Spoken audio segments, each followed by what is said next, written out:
So we're going to go ahead and push forward. Thank you all so much for joining. So for those of you who don't know, my name is Rob Odell. I am the founder and CEO of Bobber Biotech. We are joined here by Matt Lawhon. He's a lawyer based out of Dallas, Texas. Is that right, Matt?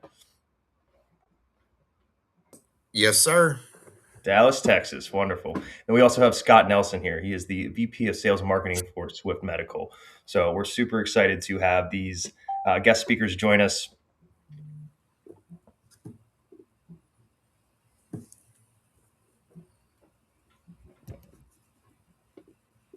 Just jump into the slide deck here. So really quick, a little bit about our company and the purpose of this webinar. So who we are a nationwide distribution company for biotechnology and medical device. We focus in innovation that improves clinical outcomes in the wound care, orthopedic, and aesthetics market. And why does this webinar matter? So we want to kind of cover the all-encompassing and very complex wound care market. It seems like every day we're kind of going through changes. We're trying to navigate. We're trying to forecast. And these are two gentlemen that are really embedded in and invested into this market. So we're really excited to kind of get their insight, the ins and outs from a regulatory standpoint, from how you can pivot from a device standpoint, and what opportunities and options are out there while staying compliant. The purpose of us, this has always been a passion of mine. I love med device. I love helping people. So I got into this really with one goal and one purpose. We exist to change lives permanently and for the better. Our team's committed to really working and partnering with clinicians throughout the entire U.S. To ensure that we can redefine healthcare and ultimately change patient lives. So again, we partner with clinicians. We distribute different medical devices, biotechnologies, to ensure that your practice has the most advanced and effective technologies on the market. We offer compliance support, a variety of different products that fit into a portfolio, again, in the wound care, orthopedic, and aesthetics markets. We have options that optimize revenue cycle management, and we help navigate the very complex CMS and LCD requirements.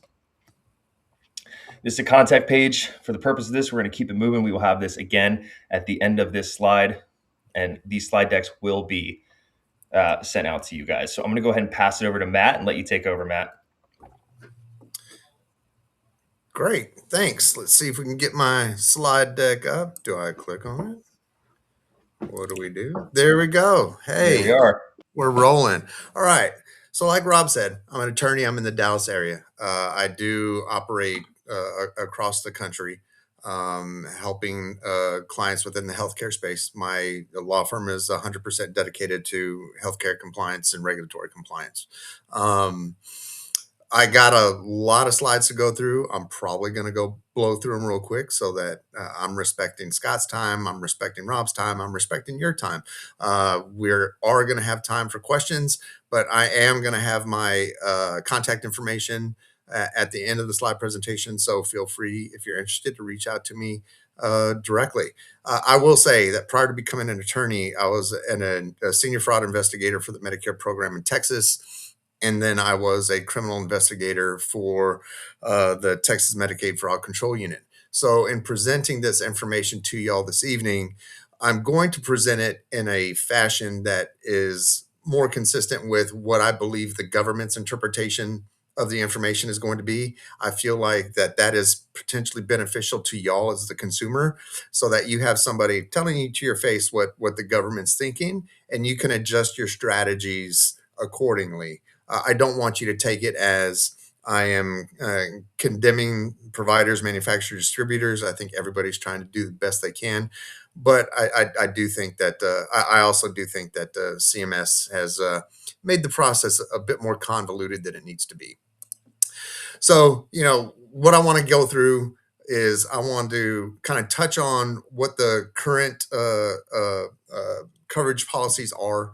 I want to, identify that what the issues are. I'm going to touch on FDA's role.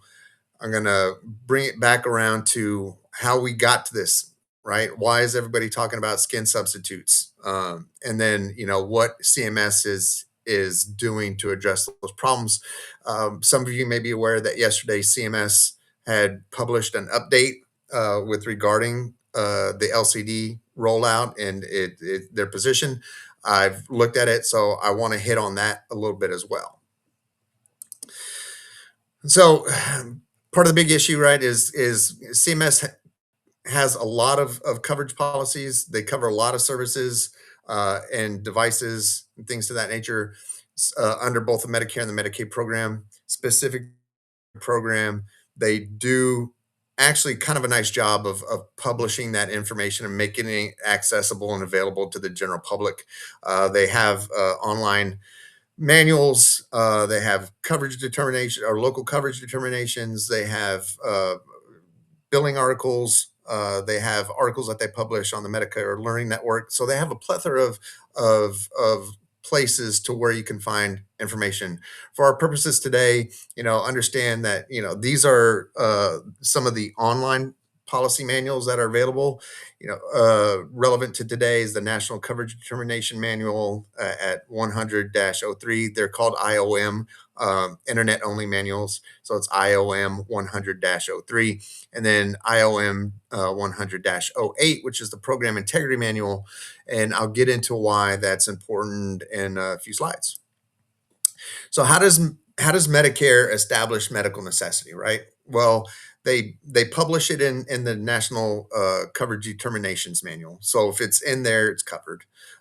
If they don't have a service item or device listed in the NCD, then they leave it up to the Medicare administrative contractors to create LCDs or local coverage determinations, right? So each individual contractor can decide on their own whether or not to cover a service.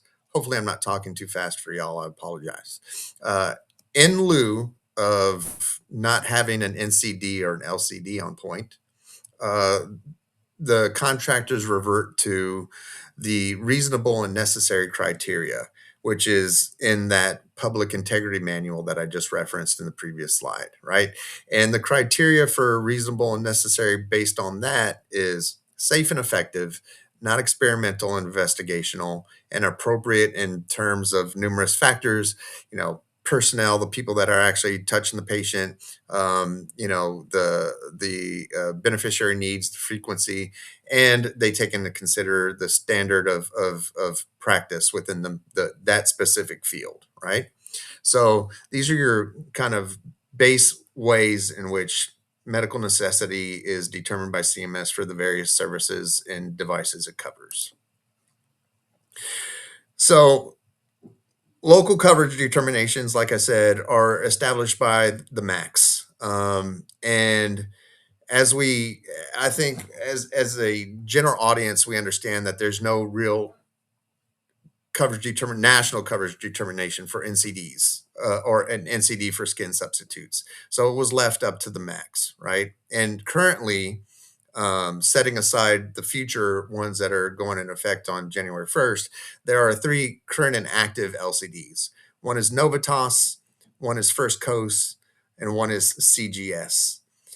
As you'll see there on that slide, you'll notice that there's, I think, 14 states, right? Math, whatever. 14 states, 2 territories in Washington, D.C., that have active and current LCDs related to skin substitutes. Now, the problem with that is that the vast majority of the United States, I think that leaves 36 states, if I'm counting correctly, are left to the reasonable and necessary criteria established in the PIM, right? So you already are going into this line of business with an inconsistent coverage policy depending on where you operate.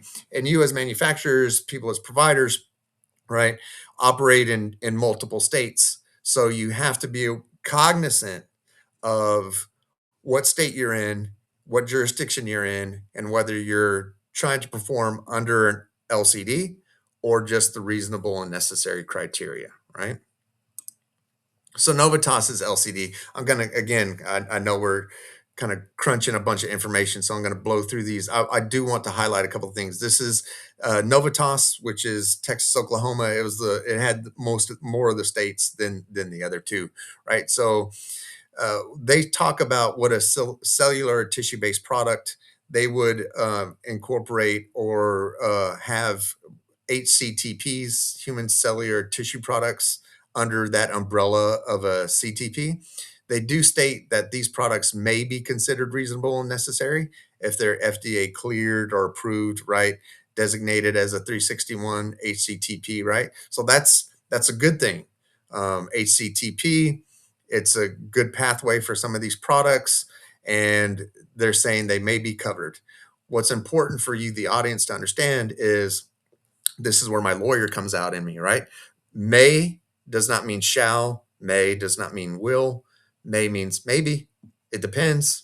There are probably some other things that you got to consider before you throw your product out there to understand if it's covered. Again, this is under the current regulatory framework, right? Under the classification of CTPs, they define the different types. So you have the human skin allograft, the allogenic matrices, the composite matrices, and the acellular matrices. I hope I'm saying that last word right. I'm not a doctor. I don't even play one on TV. I'm just a lawyer. So forgive me if I mispronounce.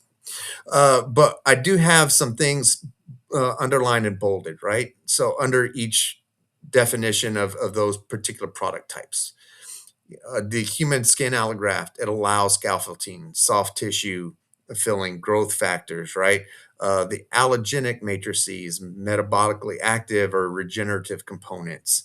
The composite matrices accelerate wound healing. The acellular matrices promote healing and accelerate closure. These are going to be concepts or ideas that are important a little bit later on in the presentation when I get into why this all exploded and why CMS is taking such drastic measures to address the situation, right? This is again the Novitas LCD. This L number is L35041. That's how they designate the different LCDs or differentiate. So that's that number. If you're interested in looking it up, you could Google CMS LCD, that number, and it would pull it up for you. But it goes on to define what they can consider a skin substitute graft. Again, I've highlighted some important language, at least in my mind, and it's that the graft should augment wound closure for skin growth. It incorporates. They pull this from the CPT manual. Let's not confuse CPT as the biological product with also the current procedural terminology uh, uh, definition, right? They're two separate things. CMS and its shortcuts, right? Sometimes confusing. The other thing I want you to see on here is that this is within the LCD itself. Is that while these CPTs may be considered, some of these products may be just considered biological wound dressings and part of the relevant E&M service and not separately reimbursed. So again, that Novitas is painting a picture of what constitutes a skin graft and a reimbursable product through the communication of this LCD, and they're essentially saying it has to have some sort of clinical or treatment component to it. Again, this will be important later. First Coast, again, they start talking about how FDA classification is important, but it's not necessarily the definitive factor in determining coverage. They again reiterate Novitas's definition or what Novitas used, the CPT manual of what a skin substitute graft, right? So it has to have that clinical aspect to it. They define a skin substitute graft procedure as utilizing a product that forms a sheet or scaffolding for the skin growth. And again, there could be these products that are non-graft wound dressings that are covered in the management service itself. CGS, similar. This is what a skin graft substitute is. Some of them, a lot of them are dermal or epidermal tissues. Uh, again, the FDA clearance is considered, and these 361 products may is important, may be covered, and non-graft wound dressings are generally included as the standard wound care. So out of the three active LCDs, you have to understand that they are considering some of these products, or could be considering some of these products, wound dressings that aren't reimbursable separately. They're part of the management service, right? FDA, again, the LCDs reference the FDA. FDA has a very important role in all this because FDA is the one that Medicare determines coverage. FDA determines what the product actually is, right? And they have different pathways. They have the HCTP, they have the pre-market approval, the 510K. There's the human device exception. There's also the biological license application that's going to be important for the new fee schedule and the new LCDs, right? So these are the you apply to the FDA for one of these pathways in an attempt to uh, bring your product to market, and I will discuss the different types a little bit later on. So 361 or the 361 HCTPs, this is where it starts to become problematic within the wound care space, right? Um, a lot of these products that are coming to market are self-characterizing as 361 HCPTs. In order to be an HCTP, it has to meet certain criteria under the Code of Federal Regulations and the chapter that's related to FDA. And FDA has come out and said, oh well, the statute itself says if you want to be an HCTP, it has to be minimally manipulated and for homologous use.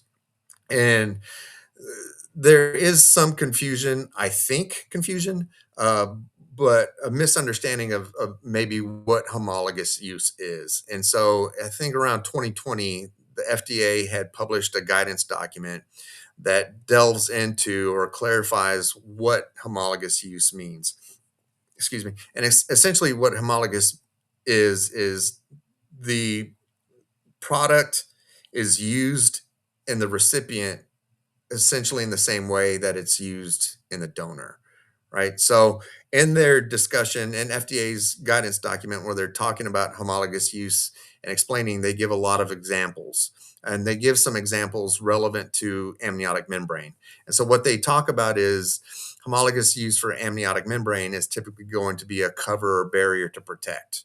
Right. So in their examples, they'll say, if it's an amniotic membrane that is being used as a cover over a wound, great. It's homologous use. It qualifies as HCTP. In another example, it says if you're saying the amniotic membrane is reducing scarring or inflammation or treating the wound in some sort of way, it is not. That is not homologous use because that's not how amniotic membrane is used in the recipient's body, right? So with this currently active coverage structure, are there inconsistencies? Well, yeah, there's definitely some inconsistencies that are exacerbated by the way that CMS has articulated these particular services, right? So you have 12 MAC jurisdictions that are covered by 7 different contractors. Well, only 3 of those contractors have issued LCDs. So there's only 3 documents out there, and they're supporting billing uh, uh, articles that you can turn to for those states and say, okay, how do they feel about this? What is actually covered? Uh, as I said before, that's only like 14 states. So out of those 14 states, setting aside those 14 states, the vast majority of the country is covered, not covered, but they have those contractors have to rely on the reasonable and necessary criteria that are established in the program integrity manual. And so, when you have a coverage structure in place that is predicated on somewhat of a nebulous criteria of factors, right? You're always going to have some sort of inconsistency. One contractor might interpret that regulation differently than another contractor, right? So there's problems there. If you look at the CGS LCD in the billing article, you'll see that CGS actually in its billing article identifies 67 Q codes that they're currently covering, right? Now that's only Ohio and Kentucky, if I'm remembering correctly. But so in two states, you got 67 Q codes. And they talked about uh, wound dressings not being covered. They talked about what constitutes a CTP, right? With this clinical and treatment component to it. But in just eyeballing some of these Q codes that they've covered under the policy, some of them are these amniotic membranes products that can only be used for a cover or barrier, right? So in articulating their coverage policy, it's inconsistent with the product that they've covered. Problems there, right? CMS, gotta love them, right? So how do we get here, right? This explosion within the wound care industry, um, this increase in scrutiny, these dramatic steps that CMS is taking to address this issue. What happened? Well, uh, in 2025, September this year, right? HHS, Health and Human Services Office of Evaluations Inspections, they released a report. In that report, they highlighted the growth that happened from Q3 2022 to Q3 2024, right? And demonstrated that there was a 640% growth in spending under Medicare Part B. And that caught the eyes of a lot of people in the industry. Now, OEI attributes that to a few trends. They talk about large increases in the number of beneficiaries with skin sub claims.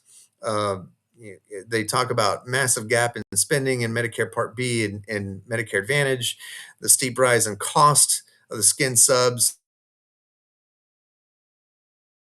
and that's going to be with the under the ASP model, and then bad actors who receive large sums for small numbers of bennies, right? Bullet point, well, trend 1, 3, and 4, I think are somewhat all related, and I can get into that in a little bit later. Now, associated with those trends, there's two main factors that OEI looked at. It was the manufacturer's ability to quickly bring new products to market, and then the financial incentives that make some products more attractive. Now, when you see something like this, as the manufacturer, as the provider, anytime you see many financial incentives, automatically your brain should go to kickbacks. That's what the big concern is going to be. It's manufacturers offering kickbacks to the providers to incentivize them to use the product. Like I said, I'm not saying that that's what's going on, but that's what the assumption is always going to be when you have incentives associated with physicians who are the gatekeepers within the Medicare program for ordering services and referring services, right? So when I saw the OEI's report, one of the things that I wanted to do, because I had some familiarity with the space, is I wanted to look at amnio skin subs on their own. So what I did is CMS publishes all the HCPCS summaries, right? They have them broken down by quarter. So I looked at the same quarters that OEI looked at, and I was looking at the applications themselves in somewhat of a rudimentary review fashion, and identified the amnio skin subs that were applying for products, or I'm sorry, for HCPCS codes. And what I did was I graphed that information to see if there is any trend in this. And remarkably, what I saw was that the trend in the number of amnio skin sub products that were applying for HCPCS codes is very similar to the payment trend that OEI identified in its report. Now, understand that uh, causality or correlation doesn't necessarily equate to causality, but I think what we're starting to see, especially with CMS's activity in this space is that there really is a causal link between these amnio skin subs and the rise in payments for within the skin substitute line of business. Of interest to me, and it might be only to me, I also looked at the number of products that were that were applying for HCPCS applications and those that were being denied, and so you could see that there was a little bit of growth and then a major drop off. I know this last point at Q3 2024 says 3, but that 3 happened in between, so there were uh, no denials in that last quarter. So what this is telling me is that those in the space that are sponsoring applications for product for HCPCS codes are kind of paying attention to what's happening in the industry and learning how to get their product approved for a code. Um, there you go. Now, there is I think a misunderstanding within the industry what getting a HCPCS uh, uh, this is sorry, I'm going to blow through this slide. This is what I was seeing. Again, everybody's applying for a cover or barrier. For people that or for sponsors that applied for a code that used treatment or repair or made some clinical claim, it was denied, and those sponsors would typically reapply, removing that language and indicating that it was just a cover or a barrier, and they would get their HCPCS code approved. Um, so this is what I was kind of went in on is that I think there's a misconception. I think people in the industry believe that if you get a HCPCS code and your product is listed on the ASP, that it's automatically covered. That's not the case. HCPCS codes are simply a data set. They're essentially the Medicare program saying, if we do decide to cover your service, this is the code that will be used. Similar to the ASP, uh, it's just listed on the ASP. If you look at an ASP file, there's 2 bullet points on the top. The second bullet point tells you that being on here is an indication of coverage, and coverage is determined by the local Medicare carriers. So again, just because you get a code, just because it's on ASP, doesn't mean you can go ahead and start marketing it to the providers and selling it, because it doesn't mean that it's necessarily covered. FDA has kind of stepped in. They've taken action against amniotic manufacturers. Again, they're making claims about treatment and healing wounds or benefiting the wounds. When the FDA is inspecting the facilities and looking at the manufacturers' websites, they're seeing that there's problems. There's inconsistencies between the marketing materials and their claim for homologous use. And manufacturers that get these warning letters, they could be subject to fines or have their products taken off the market by the FDA. So what did CMS do? Right, they've adjusted the fee schedule. They're trying to get control of this increased growth. They have decided to move products away from being reimbursed under the ASP structure, and have essentially decided that they're going to consider all these products incident to supplies when they're used with a part of a covered application, right? And the categories that CMS has singled out is the HCTP, the PMA, and the 510K. Interesting enough, if you do get through or go through the BLA process and do get licensed as a biologic, you can still have your product reimbursed under the ASP according to CMS. So CMS in the final rule has made several comments with regards to biologicals and the different pathways. It's interesting to me, at least with regards to the pre-market approval, right? So for the BLA pathway, it's only drugs that are listed within or covered under 351 of the PHS, as opposed to 361 for the HCTP. They say CMS indicates or that their belief is HCTPs are generally only wound covers or barriers. They take the position similarly for 510Ks that although 510K is a little bit more strenuous of a pathway than HCTP, The 510K is really, you're looking at a predicate device, meaning a device that's already on the market, and that those devices that are on the market are generally wound covers or barriers as well. Right. That one interesting thing to me, and like I said before, is the pre-market approval. They do rather lengthily talk about how the PMA is subject to or similar to the BLA, that you have to have medical evidence to show that it has efficacy and it's going to work on the wound the way that you're intending it. But they still include this as an incident to supply. I think they go on to say all that simply because, well, it's my feeling that they do differentiate it from the 510K or the 361, because at some point in the future they will adjust and they will pay a higher price, maybe less than ASP, but PMA will get reimbursed higher than the 510K or 361. Why incident to supplies? Well, CMS, in reviewing the statute, has decided that, well, we have reimbursed biologicals under ASP, but when we really look at the statute that establishes that, it talks about biologicals in a way that does not cover what most of these skin subs are. And so we're not going to consider them skin subs. In fact, or not consider them biologicals. In fact, the statute also refers to national drug codes for these biologicals, and skin subs don't have national drug codes associated with them.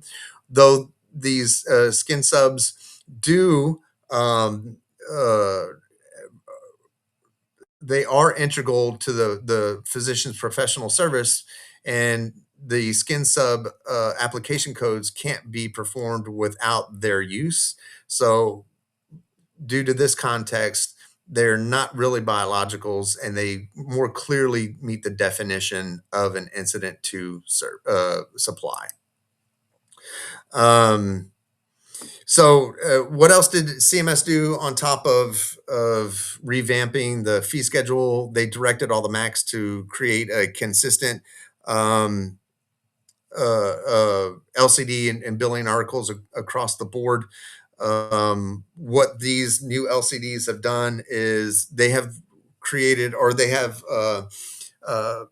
created a more robust definition section. So these are some of the definitions on this slide that I think are most relevant.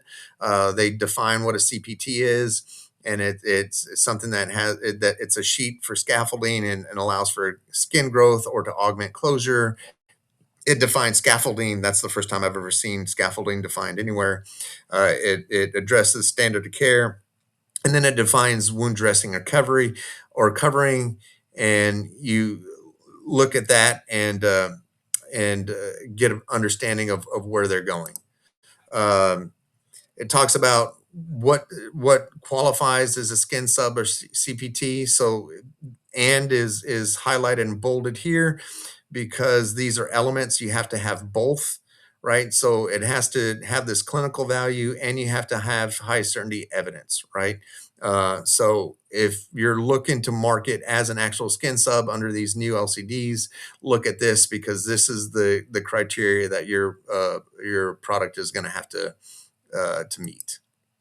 The new LCDs have 16 covered CPT HCPCS codes for products. For diabetic foot ulcers, they have another 5 HCPCS codes for products that are covered for DFUs and VLUs. And then they have another 204 that are not covered. So you need to pay attention to where your product is and what product you're using and what group it falls within. Now, like I said, yesterday they published an update to that. And really what's important to know is, again, they're reiterating covered codes, non-covered codes, and then they have a period, a grace period for products that don't have a coverage determination, either positive or negative.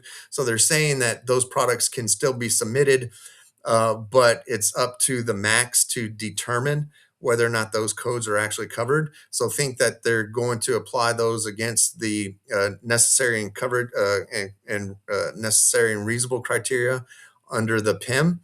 What complicates that is also Wiser is going to an effect where contractors are going to use AI to in certain states. I know Texas is one of them to look at skin sub claims. So I'm sure that part of the algorithm is going to be is the code being billed in the covered or non-covered section. So if you're using one of these codes that's allowed due to the grace period, it's probably going to get kicked back and reviewed um, by a person to determine coverage, again, under the reasonable necessary criteria.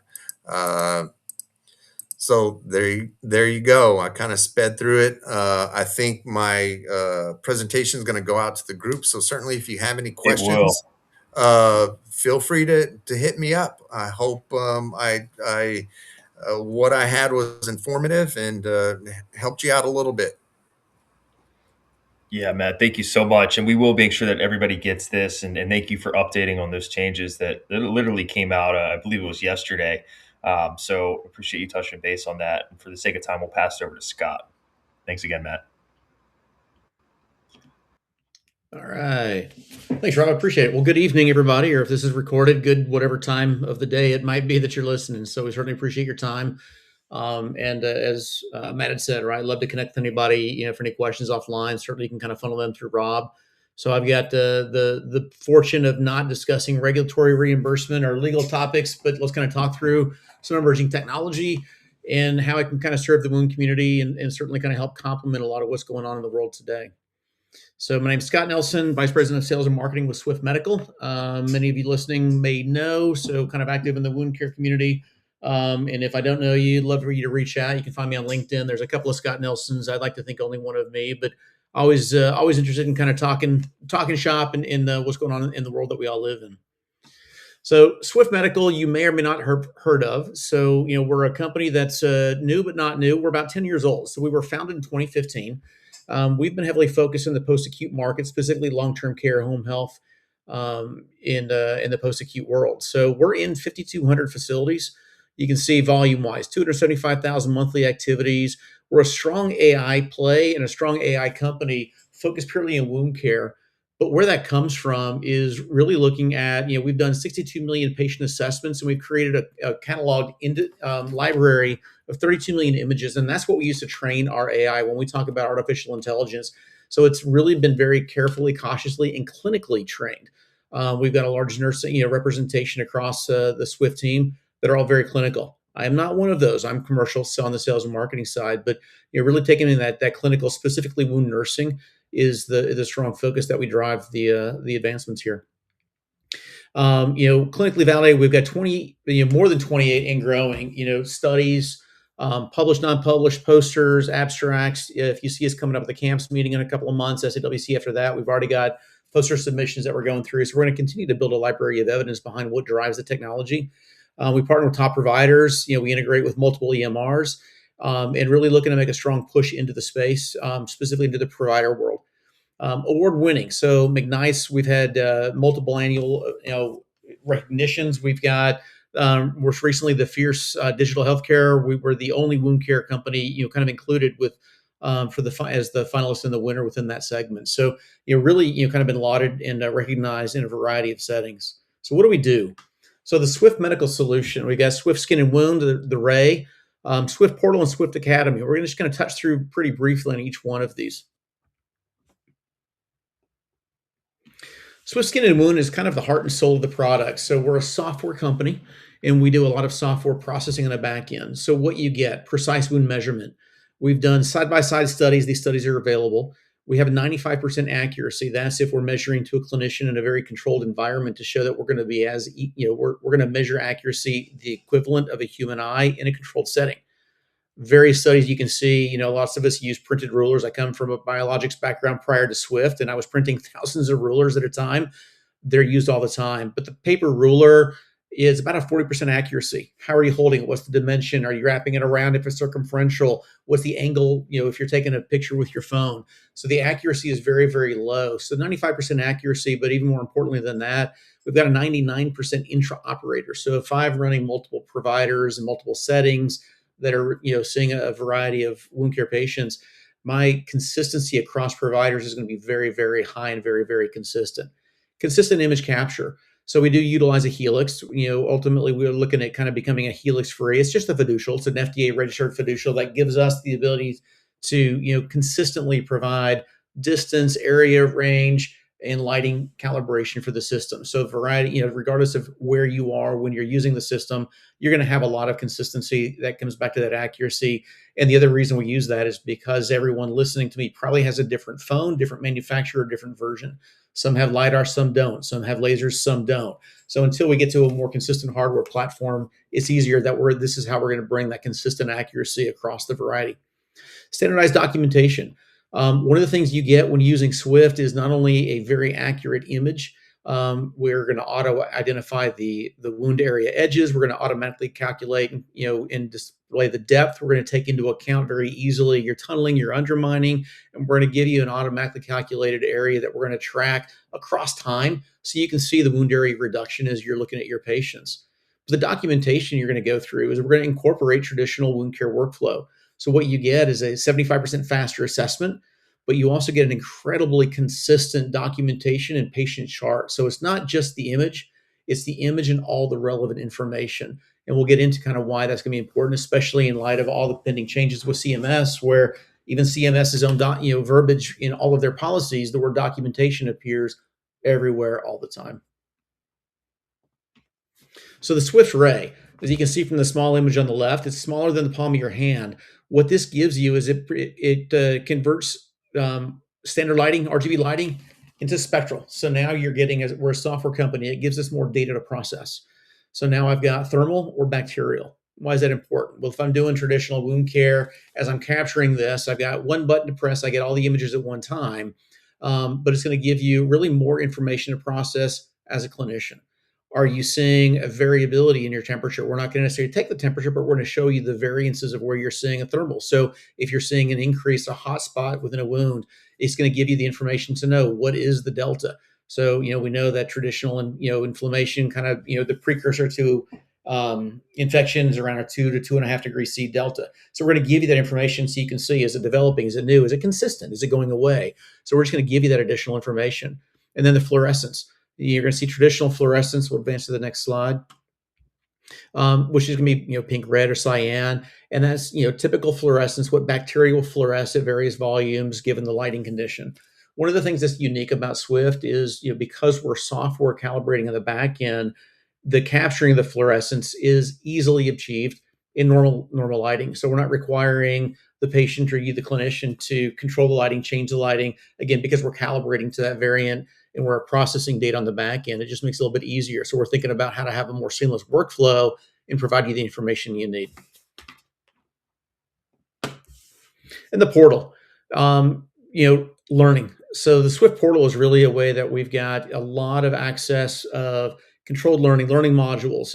We're constantly updating. We've got a really strong team that's putting this in that gives you, the clinician, your staff, someone in the field, Rob, the distributor, his team, the opportunity to kind of constantly get in there and just re-understand. Maybe it's been a while since I've used the system and I want to kind of refresh my memory. So whether you're on the web portal on the computer or whether you're using the app on your phone itself, you can quickly launch videos. You can go do learning modules. So we're trying to make it easy. What we've seen as a result is new accounts coming on board. If you're a new clinic, a new practice, you can very, very quickly get all of your practitioners training on board. And this is easily accessible regardless of where they are. So you're not waiting for someone to return a message, return a phone call, return an email. You can get in and have access to learning modules. And if you've got a larger team, you can kind of see who's gone through the training, who's not. So where do you have educational opportunities to kind of focus, questions to answer, where you can kind of lean in to make sure people are understanding and aware. And the Swift Academy. I believe Swift portal. I apologize because I think when we moved this to the web version, Rob, the image went away. So I was going to look at the picture. So the Swift portal, I apologize. That's really where you're going to see the combination of all the patients. So if I've got multiple patients, multiple providers, multiple day, the Swift portal is where you're really going to be able to see and navigate through.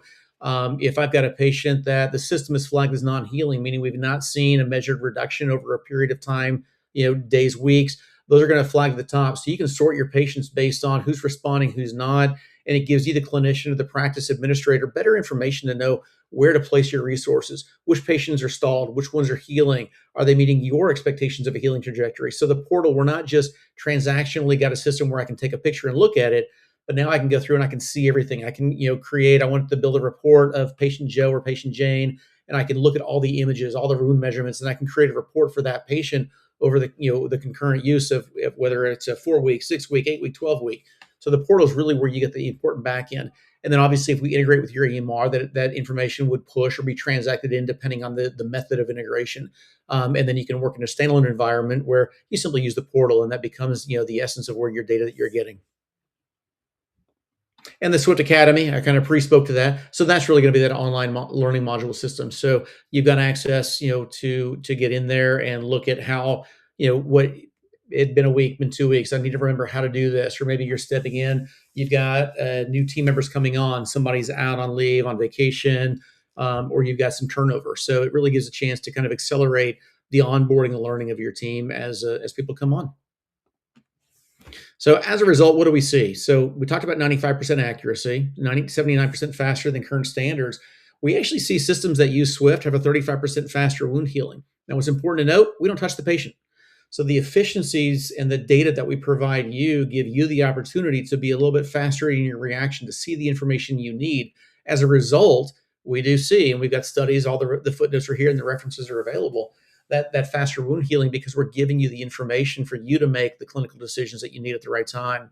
Reduction in hospitalizations and reduction in visit utilizations. So we've got ROI calculators in some of the larger facilities where this is quantified savings. It's the efficiency. So what Swift is really going to give you is a couple of things. A, you're going to see what you've been missing. So we're going to give you a very easy palm of your hand way to get spectral imaging, so I can look at thermal, I can look at fluorescence. We're also going to give you a way to have a very consistent patient chart record built as you simply use the system. So in the world of audit defense, are you ensuring that you're getting good, consistent patient chart notes as best you can with a variety of caseworkers, providers that are in a variety of different settings? We're simply making it easier to do that. We're giving the portal, again, making all the information available to you as you see fit so you can make the right decision as quickly as possible. So those are the things that you kind of get from Swift. So yeah, we'll take an image and we'll measure it, but we do a whole lot more than that. Happy to answer any questions that come up. Reach out to Rob. You'll find me on LinkedIn, and love to have these conversations. Awesome. Scott, thank you so much. That was so great. And we're a proud distributor. So happy to work with Scott. Please reach out to us. We're happy to set up a meeting, bring a glass of wine. I don't care. Scott can have one with you. I don't drink. I'll bring like a Capri Sun or something. And as well, if you have to meet with Matt, we might need something a little stronger, considering all the changes in the biologics market. So you might need to bring like whiskey or something for that meeting. But we're going to open up this segment here for questions. Thank you both. As the team kind of drops questions into the chat here that the audience may have, I'll go ahead and ask a couple. So, kind of circling back to Matt, have you seen, and thank you so much for touching base on the most kind of recent updates with kind of the LCD going into effect coming January 1st with having a limited amount of products covered. Do you see audits being increased over the next years or so? Yeah, I think the natural progression is going to have to be audits. Now, like I said, the wiser model, I think, is being implemented in a handful of states, right? And that's where they're using these contractors to identify or use their AI to review certain types of services, right? And I think within the context of the wiser model, is it a type of service that could potentially have patient harm? Is it one that there are articulable LCDs in place? And has there been previous allegations of fraud and abuse, right? And I think Sure. the skin substitute industry is kind of subjected to that. So certainly you're going to see stuff under the wiser, and then all these different types of contractors. I see a question pop up. You pick audits. All these different types of Medicare contractors, I think, are going to be reviewing these services, right? So you have wiser in certain states, but all these other states have new LCDs, and um, and there's been a growth. So yeah, I expect providers out there in the industry, unfortunately, to be subjected to some intense scrutiny and audits. Now, specific to Sure. this UPIC audit, right? I think the most important thing for people in the industry to understand is one, who asked that question, the UPIC.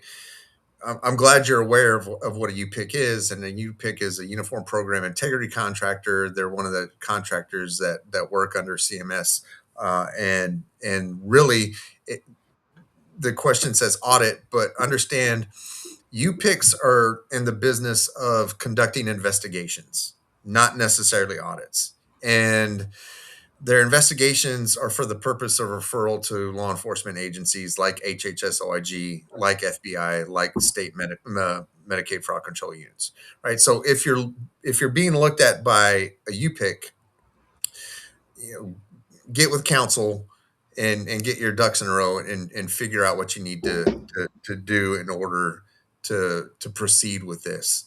Now, my firm belief, and I think it can be implied by the context of my slide presentation, is you see certain people posting on LinkedIn, and I love LinkedIn. I'm pretty active on it, and I've benefited from seeing all the stuff that's happening in the space. But people talking about getting your documentation in a row, and making sure your documentation uh, is consistent with the LCD, and yes, that is very important.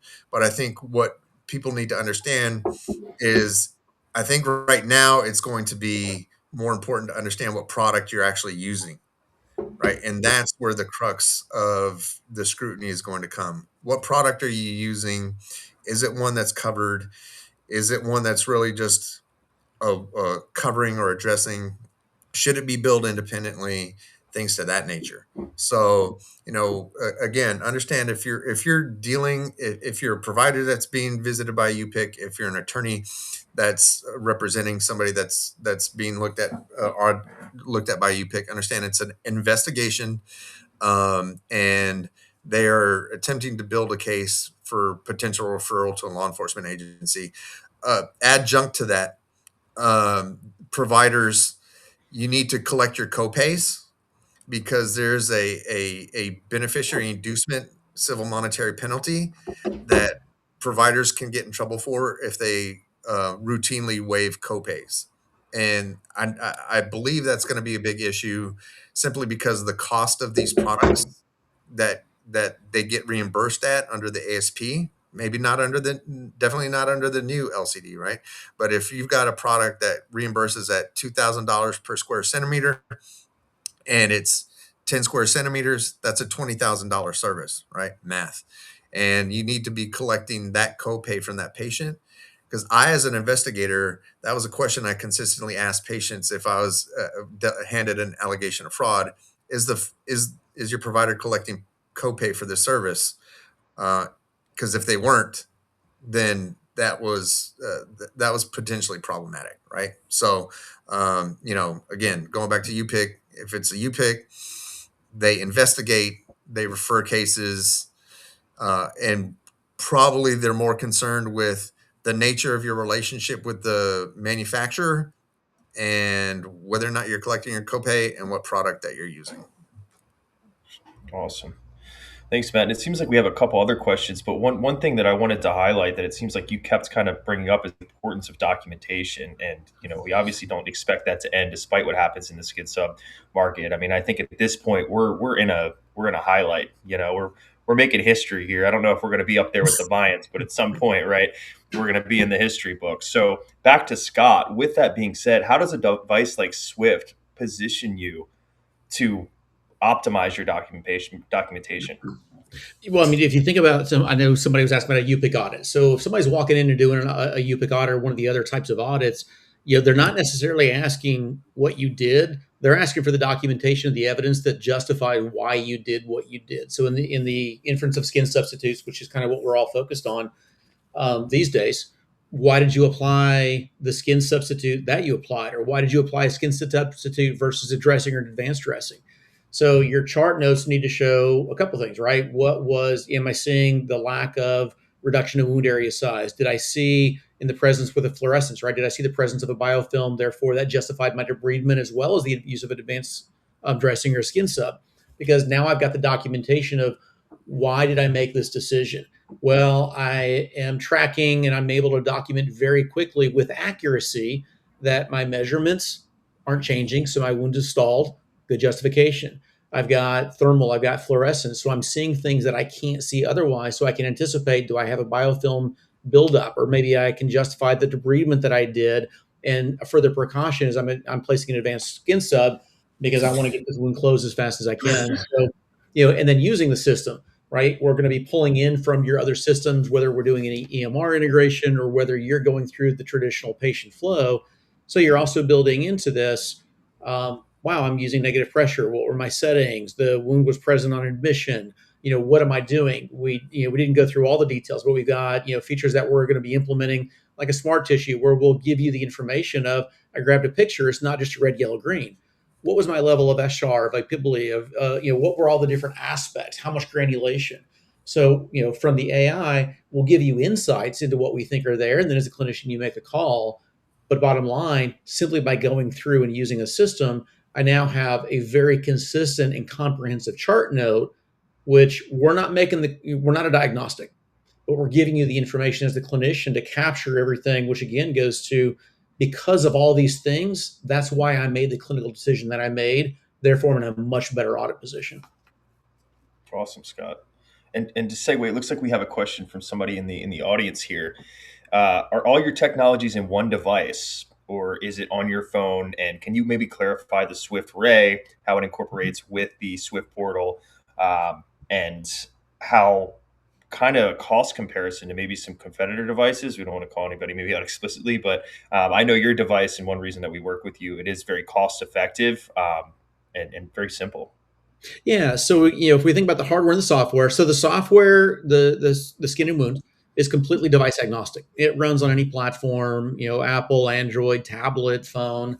The ray, and the difference is the ray is what gives you spectral imaging. So I've got thermal and fluorescence, and we'll get into fluorescence does have a reimbursable pathway.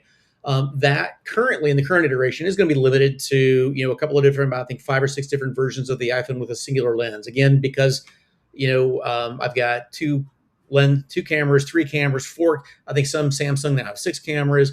So we've got a newer version that's going to be coming out latter part of next year into 27, depending on timing. And that's going to then move the hardware to be device agnostic. And then we've got some solutions in the meantime where we can kind of provide, devices. But so effectively, I've got a Ray device that, I'm holding it up, right? It's getting smaller than the palm of my hand.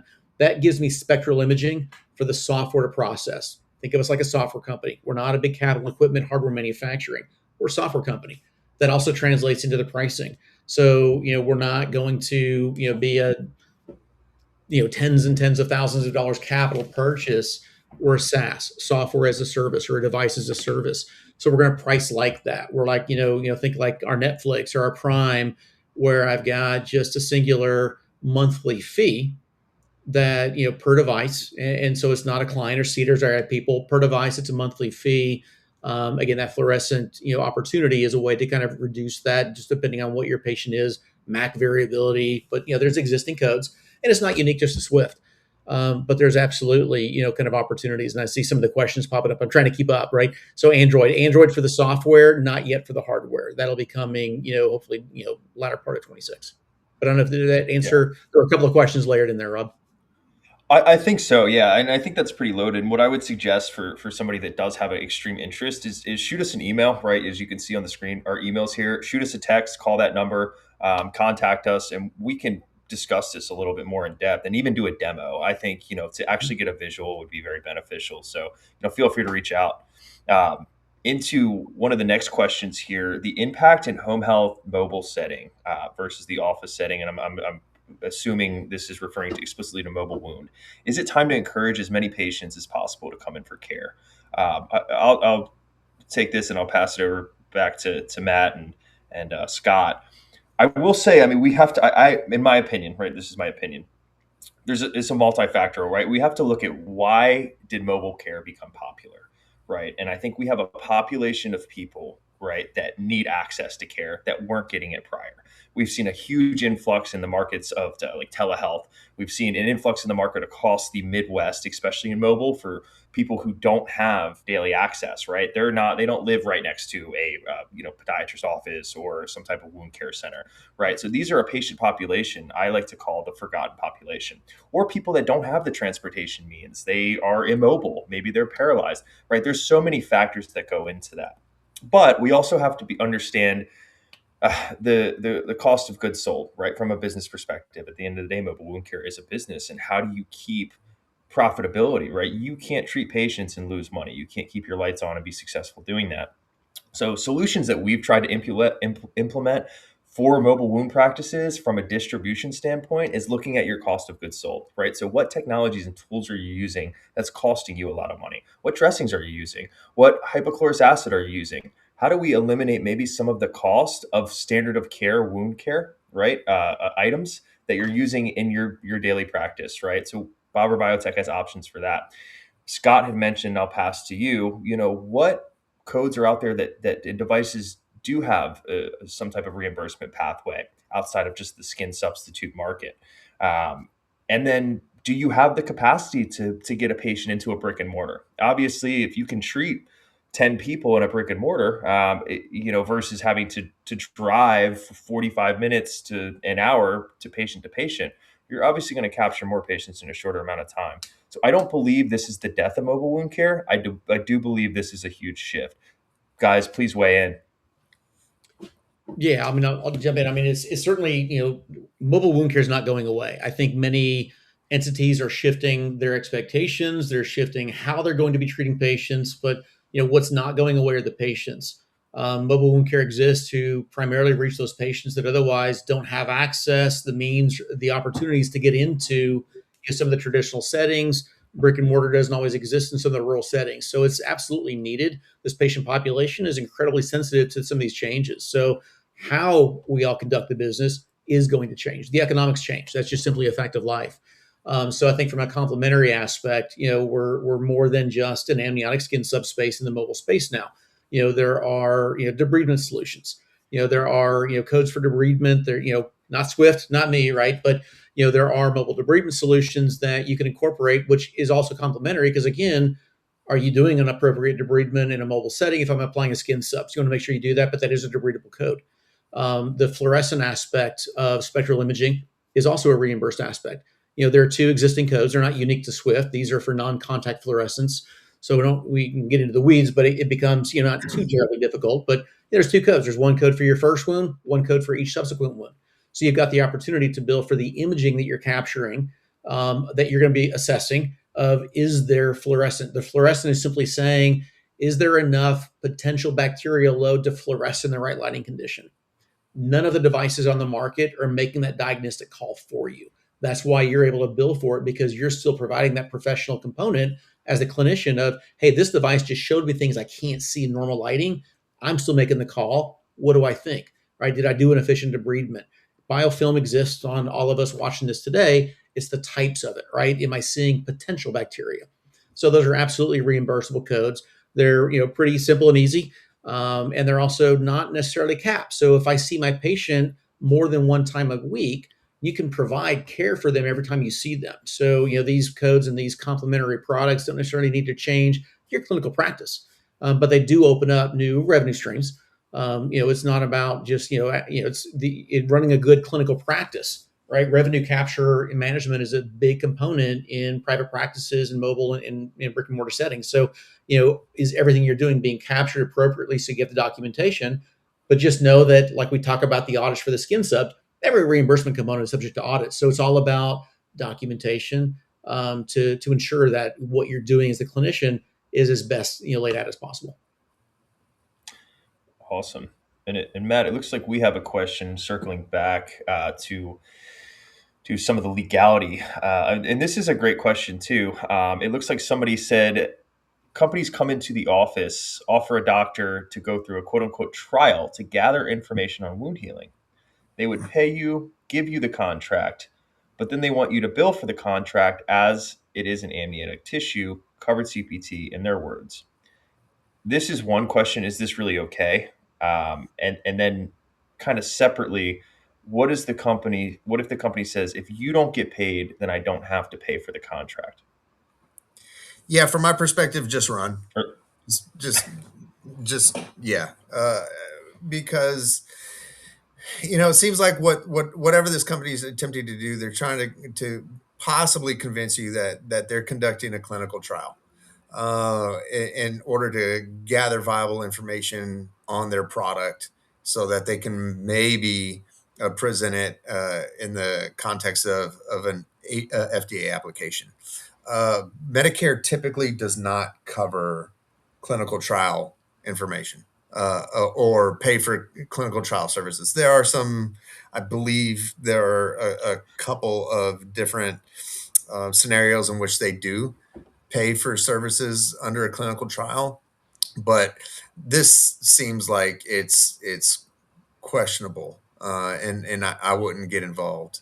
Again, you need to be looking at what the product is that's being offered, compare and contrast that to the LCDs that are at now, and kind of go from there. Because now you have in every jurisdiction a clear understanding of what codes are covered, what codes are not covered, and the code is product specific. So you can look at the name of the product and compare that to the code itself. I'm looking at right under that because it says, "Are you under the impression that the status quo products will be prepay, review, or post pay?" That's a really great question, and I think, well, here's the thing you have to understand is that Medicare operates on a honor system. When I was investigating, it was pay and chase, right? Because Medicare is going to pay for a service if it receives a clean claim. And then if there's a problem after the fact, they're going to do a post pay review or some sort of audit and then try to claw back that money. And so it's going to be interesting to see how they do handle those status quo um, codes. Right, I could see it being a situation where in the wiser jurisdictions, that the wiser algorithm is going to say these are the covered codes, these are the non-covered codes, and these codes, they're neither covered nor non-covered, so we need to prepay review those, right? Because there's no information there to determine whether or not it should be covered, right? CMS has said we're going to leave these status quo codes up to the individual max to determine based on the reasonable and necessary criteria. So in a wiser jurisdiction, I think that could conceivably be a prepay service. Now in a jurisdiction that, or a state that's not impacted by wiser, I think because again, the way the Medicare program is structured on the honor system, that those codes could pay. Uh, and then you have to worry about whether or not you become the subject of a post payment audit by that MAC. And they review your documentation after the fact and they go, okay, we need to see whatever clinical evidence you have from the manufacturer about this, as well as your medical documentation, and we'll go from there, right? And they're going to look at manufacturer's documentation. They're going to look at your medical documentation. They're going to look at the HCPCS code application to see how they presented it to CMS and the FDA, and determine after the fact. That's the worst case scenario because these products pay. And I know so many practices again that I've in my own practice that I've helped, that they get that money and they reinvest it into their clinic as they should. And so whenever they're subject to a post-payment clawback, it's debilitating. So, again, I could see in the wiser jurisdictions, the status quo claims being prepay. I could see in all other jurisdictions that being post-pay. And that means that providers really need to be cautious about what products they're implementing into their practice and manufacturers need to be ready for these status quo codes to provide them with all the clinical evidence that they have. And if you look at the new LCDs, they do reference in there that in order to be considered a skin sub CTP, right, you have to have this clinical evidence that shows that that it has good efficacy, but that these products, you can't rely on your product being substantially similar to another product. So you have to have your own clinical evidence studying your product, and you can't rely on somebody else's or some study that says amnio is a really good product, it works, right? No, it has to be for your product. Sure. And it seems on that point, we got one more question, but to that point, because I just want to clarify, and Matt, you can correct me if I'm wrong. I don't want to discourage people from getting involved in being a trial site for these products. I think if anything, it is a perfect time because there is a huge push for clinical data. What I would advise is contact an attorney just to review that contract. And make sure that it's done under a clinical research organization. It's being done ethically. Everything is being done correctly, because I think clinical trials can be a great way to involve your practice in a next level of the wound care space. There's obviously clinical trials are paid for, and it gets access to patients a lot of the times, with, like as Matt said, the exception of maybe a few. A lot of times you're actually not billing the insurance. So patients that maybe would never see the light of day for these products due to their payer may have access to these products. But I think when it comes to contracts, I know there's no offense to Matt. I know they're expensive, but always contact a lawyer, right, to make sure you're covered, right? And then this is a great question as well. Can you have patients sign an ABN for products for future recoupment or denials? Right. Again, the audience is sending in some great questions. I was actually going to touch on the ABN in the presentation as something that providers might want to consider. You you can look at that. Again, I would get with an attorney or a knowledgeable consultant. But yes, so ABNs or advanced beneficiary notices are documents that you can have the beneficiary sign. The problem is going to be that they're typically signed or used when you know that the product is going to be denied. And again, this is the issue with the status quo, right? They're neither non-covered or covered. They're just CMS is saying you can submit it, we might pay it. The max might pay it. So an ABN could be a viable option so that you could then go ahead and recoup that payment from the patient, and you're putting them on notice that this might not be covered. But it's usually reserved for when it isn't covered. But reach out. You can reach out to me. We can individually, offline. We can maybe work through it together. Again, you can see that Medicare makes updates and all that. So they might have updated the ABN process or requirements, knowing that they've established this status quo period, and that could be subject to increased use. But again, I like where your head's at on this question. I think it is potentially viable. But again, then what product are you using? How much is it cost? Are you ready to tell a patient that it's possibly a $10,000 service, right? But I guess that's being remedied by the fact that everything's an incident to supply now, so it's not as expensive.